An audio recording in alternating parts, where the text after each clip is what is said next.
Welcome back to my YouTube channel. It is your boy Charles, and my channel is Advocating for Children First. That's what we do. We're here to advocate. Um, Monday, we was talking about the teen from downtown Buffalo who, we're here from downtown. He was from Rochester. He came to protest after the Tubbs shooting, and it was a event that they was having on Jefferson, and he brought a gun.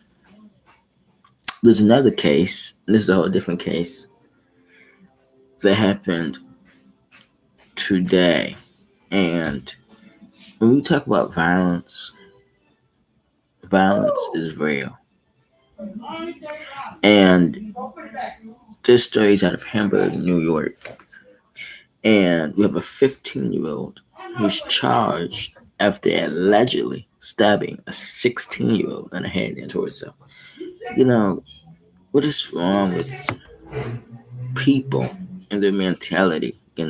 Just don't think twice before they do. So here's the article. A 15-year-old was arraigned Monday before a youth court judge on a felony assault charge after allegedly stabbing another teen in the head and torso, the Erie County District Attorney's Office said. The Hamburg teen was also charged with criminal possession of a weapon. Criminal possession of a weapon. How is these teens getting a hold of assault rifles and weapons, which is a misdemeanor? The 16-year-old victim was taken to ECMC for treatment. According to Hamburg Town Supervisor Randy Hook, police are optimistic for the teen's recovery. The DA's office said the pocket knife stabbing happened during a fight just after 7 p.m. Saturday on Kinston Parkway near Norton Drive in Hamburg. The fight happened nearby St. Mary of the Lakes Lawn Feet.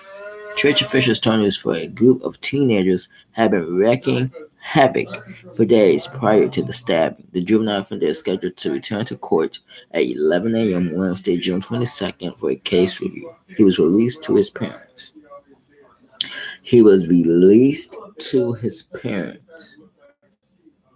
He committed a felony. Why would he be released to his parents? He should be in juvenile detention, awaiting his next court appearance. I'm sorry. If we're talking about a 16-year-old we're talking about a 15-year-old who just stabbed a 16-year-old. And why is he, first of all, I think he should be charged, in my opinion, as an adult. Because if you're bold enough to raise a weapon and use it against someone, you should be bold enough to do the time. I think he should be charged as an adult, and I think he should remain behind bars. We got to get the weapons off the streets. That's first and foremost. We got to push the mentality and get the weapons off the streets.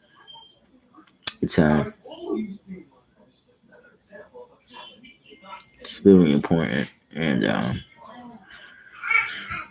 it's time to get the weapons off the street, and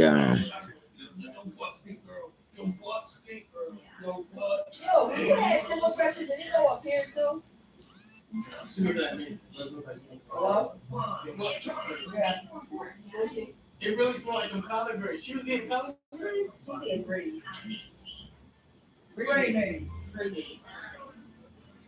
She walked by. So, our next story is federal criminal complaint details 26 counts against accused top shooter. And I know she did all that standing up at the TV. She ran away. Come here. I know what you're doing. Come here, girl. Come here.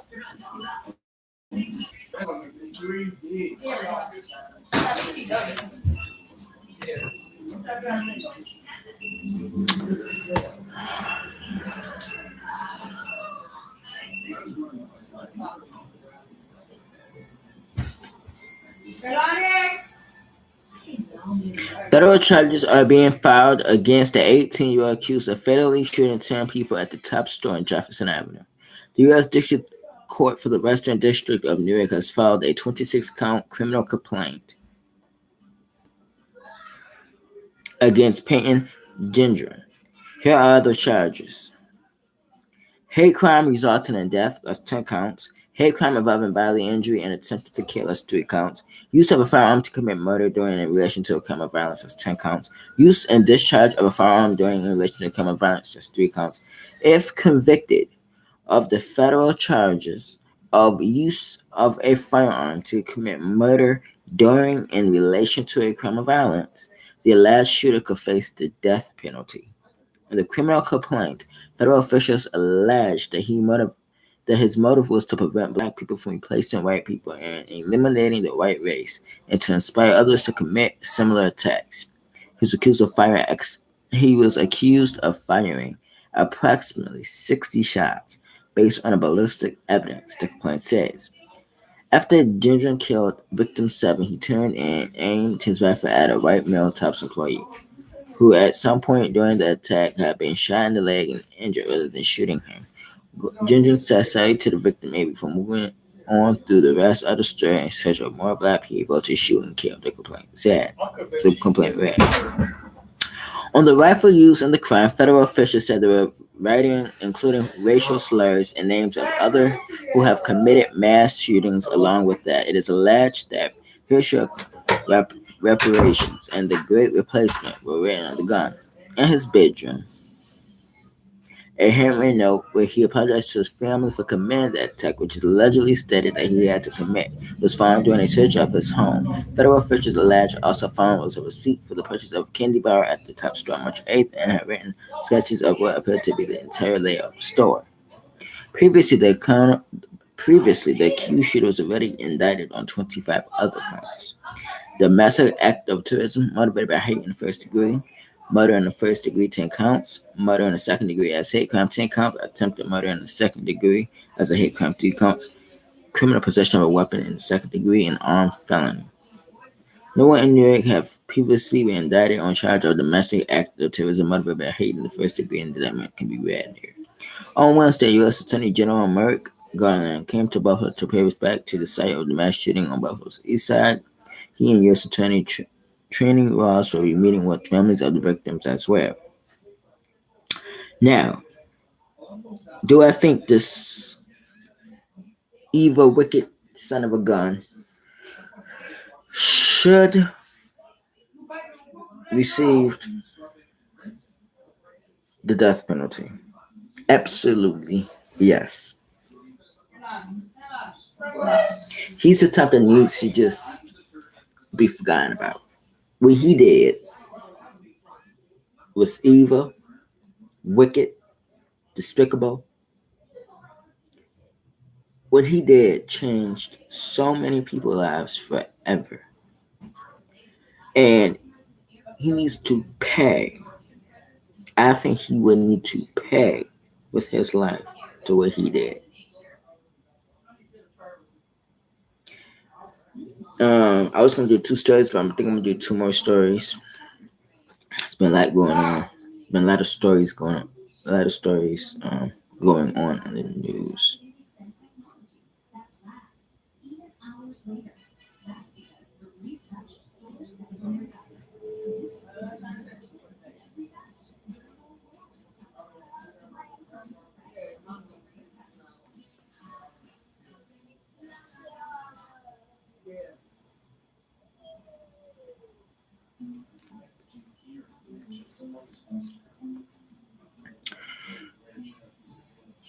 We have a suspended Erie County jail deputy who's fired after admitting to cocaine possession. Yes, run the background, back away, run the circle. Outside.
No, wait.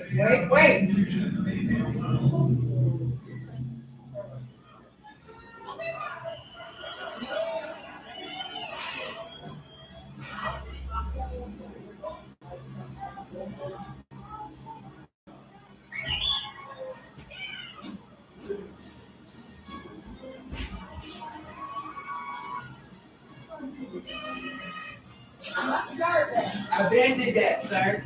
Damn. Ah.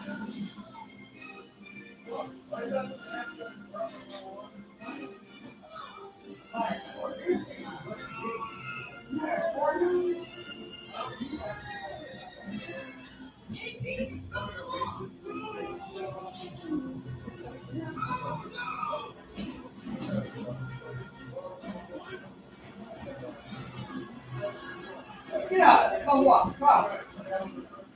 Oh, here. Here.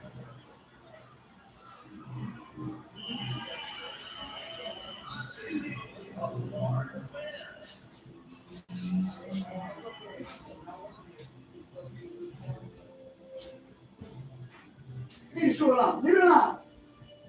You want to talk about what? Leave the shoe alone.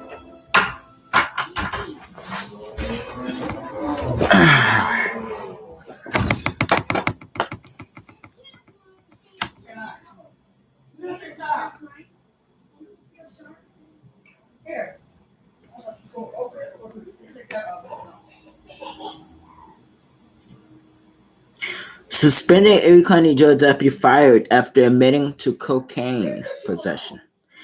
Now, again, I talked a lot about jail deputies, and when you are a jail deputy, a police officer, and if you work in a field with law enforcement or any type of medical field, yo, first of all, the only thing you should be learning about is to protect and serve.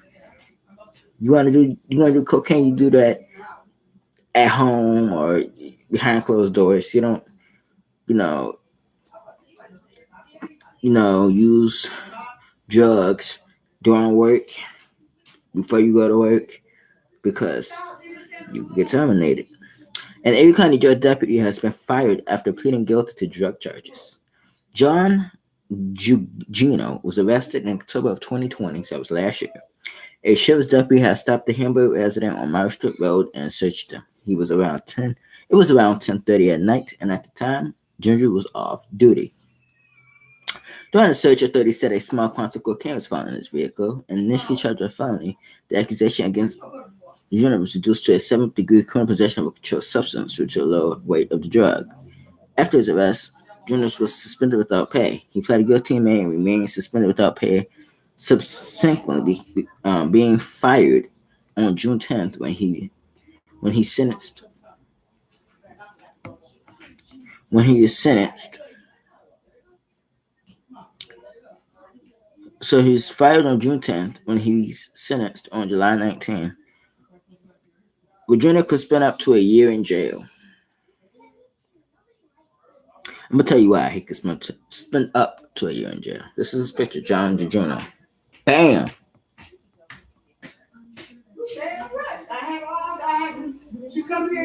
That's why.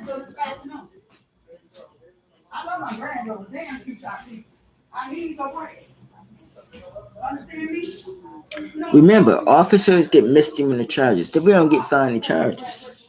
So you gotta remember that. Unless the district attorney decides to shoot it up to a felony. We'll do one more story.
Our last story is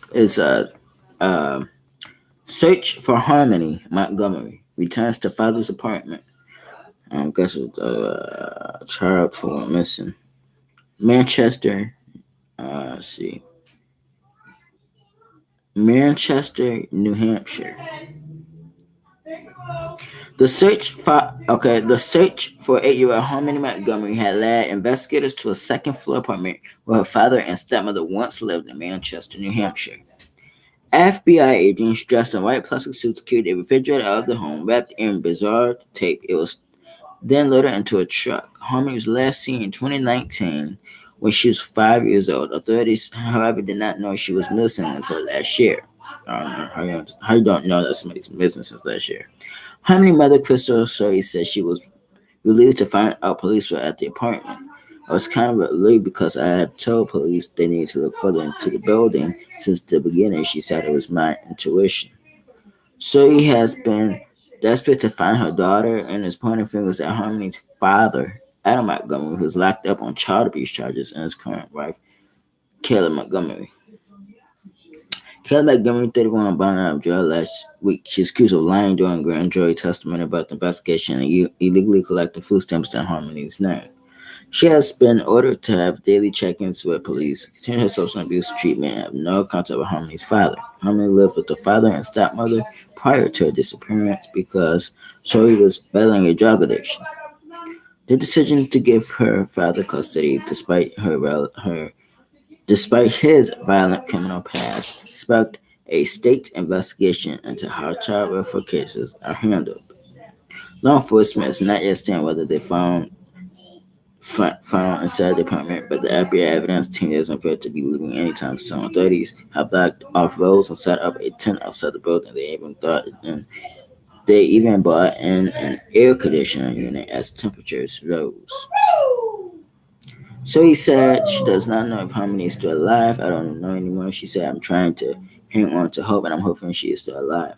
So he has said in the past that she thought Harmony was sold into blank trafficking, ex trafficking for drug money. But in light of the investigation, returning to the New Hampshire apartment, she is losing hope Harmony is even alive. Here's the news article. Drug addiction. Harmony was missing from search going on right now at the New Hampshire home where a missing little girl's father and stepmother used to live.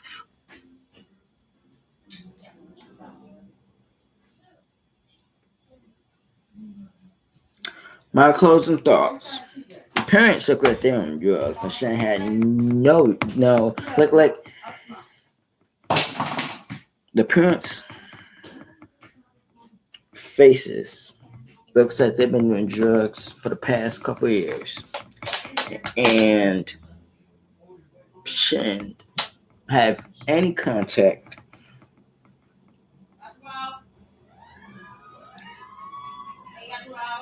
with anybody. Now, the parents had this child for the benefits. To put food stamps in somebody else's name, such as your child's name, to do something that dumb that is illegal is beyond me. Do I think these two people did something to the child? Absolutely. But it's gonna come out soon. I think that something ain't right. Because one, how did your child go missing? Two, before the child went missing, there's allegations of abuse. There was allegation of putting food stamps in the child's name. There's allegation of many other things. So it was something that's not quite adding up. Prayer hands up to the child. Hopefully they find her alive. Please make sure you like, comment, subscribe, turn the notification on, hit the bell. Please, please, please subscribe. Please subscribe to my channel. It will help the population. Thank you guys so much for watching. I will see you on Friday. Peace.